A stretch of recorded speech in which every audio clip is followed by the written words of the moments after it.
Hello everyone, welcome back to the channel. Just recently went to one of my local record stores and I found some good stuff there, so I decided to make a Beatles update. And as you can probably tell from the titles, I found a couple UK first pressings, which I do not really find in my area, let alone any UK pressings at all. This would happen to be UK first pressings, and I also got them for a pretty good price, I think. And then I also had a couple records come in the mail, also pertaining to the new Japanese series that I've started to collect. So I got 4 records here, 2 UK pressings, and then the 2 Japanese pressings. So I'm just gonna start off with the UK pressings, and we have a first press Help in mono. Let's take it out of the sleeve here. Now, if you don't really know my collection from the videos I did way back when, I do have every single album, UK album, first pressing except for Please Please Me. That's where I only have a third pressing.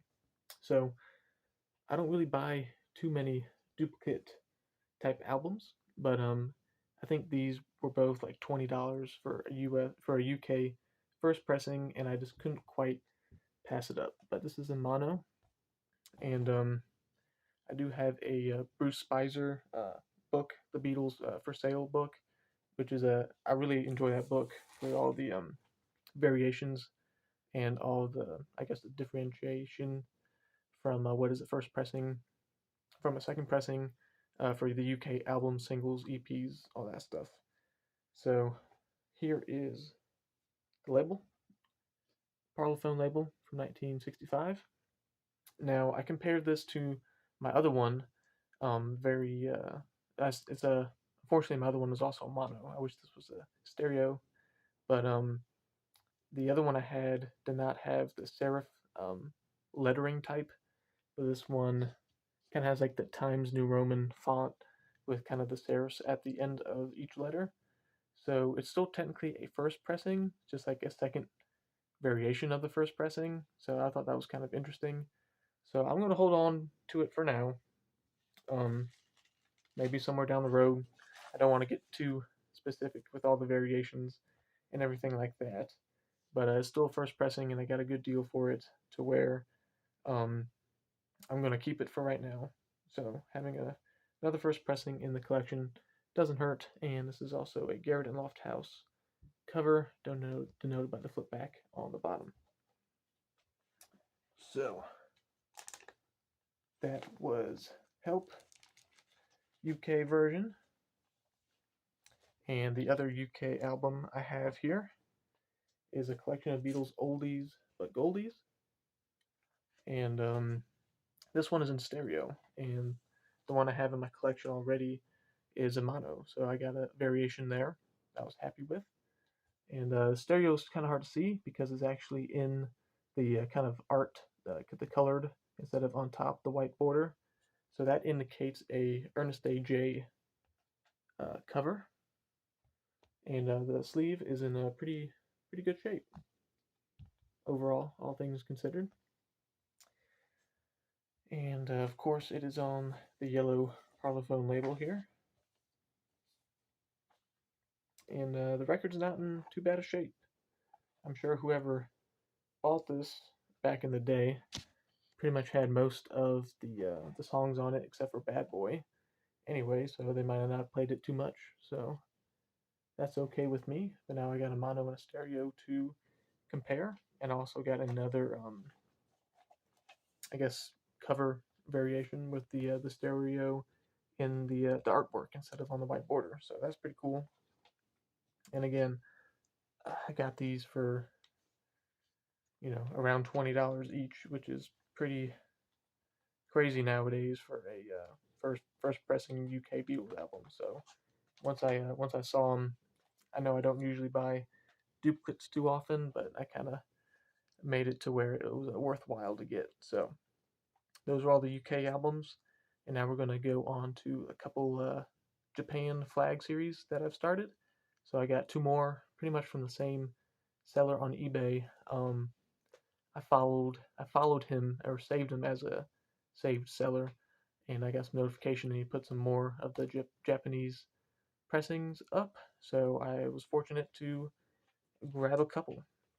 So we're going to start off with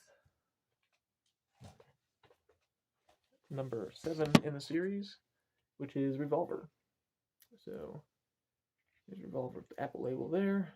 It has Obi strip, and since I bought from the seller before, I was pretty confident in what kind of condition I was getting with, which is really nice. And we got Revolver with a nice the white border, not a flip back, but the Obi strip showing you all the rest of the series. And here is the insert, back of the insert. This picture was used for a picture sleeve in Spain. And then the Japanese and English lyrics on the inside. This one also happened to come with the black Apple inner sleeve, which is always a nice touch. And the record itself is on the Apple label. Pretty good shape. This one has a few surface scratches, but on side 1, but side 2 looks pretty good. So I don't think I'll have any problem with that. So there's side 2. And all these kind of come in the little circular baggie there. So I can't wait to hear what these sound like once I get the time to do it. And probably the album I'm most excited for that I got in this update is the White Album. I was just happy to pick this one up because sometimes for some series, just any series, I guess, the White Album always kind of goes for crazy money just because it's a double album. People think kind of double the price, which some cases I can see, but I'm not going to pay pretty much double a normal flag series from Japan. So I got this for I think a decent price. Kind of snuck in a bid at the last second. Here's what the spine looks like. And I wasn't sure if I actually got it, but I end up that I did, and there is my number. These are individually numbered.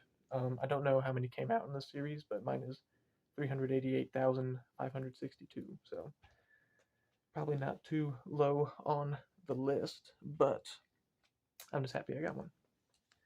And these are going to have a little bit more inserts and goodies, I guess you can say, than your standard album. Of course, I got the poster, and this is like kind of a nice cardstock poster. It looks like it's kind of barely been folded out, so I'm going to keep it in that nice shape. It's still like all the English lyrics from all the songs. There's no Japanese version in there. And one thing I like about this release is that the posters have a nice white border, so they're almost square, but it's just kind of a nice little difference to give a nice little border, nice little glossy finish as well. So I'll just kind of go through all these. There's Paul, and finishing up with George. So those are always kind of nice. And here's the insert. There is the front. There is the back. A little bit of a different time period there from 1967, but here's the first insert. And there is the other side with John and Yoko in a bed, probably the bed in.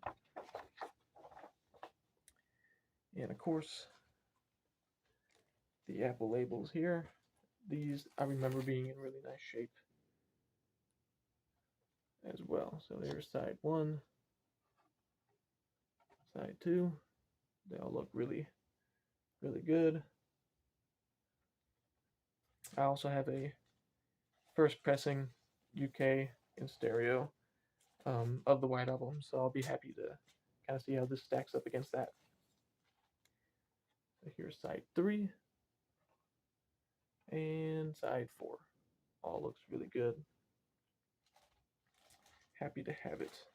So, for the Japanese series, I think I'm now 15% of the way there. I believe I have 6 out of the 40. So, hopefully, I can find some in this upcoming record show this month. I think it's about halfway um, in the month, around August 18, 19 range. So, hopefully, there's the same seller there that I've seen for the past years that always had this series. That I just never picked up anything from him just because I haven't collected the series yet. But now I am. Hopefully he's still there, and hopefully I can pick up some more stuff from that series. I do have a couple other Beatles update items that are just U.S. Pressing variations. So I'll probably do another video in the upcoming week or so showing those. And I got a couple ideas of some other different style videos I might put up here as well. So be on the lookout for those. And I hope you enjoyed seeing these kind of cool records from the UK and Japan. So thanks for watching.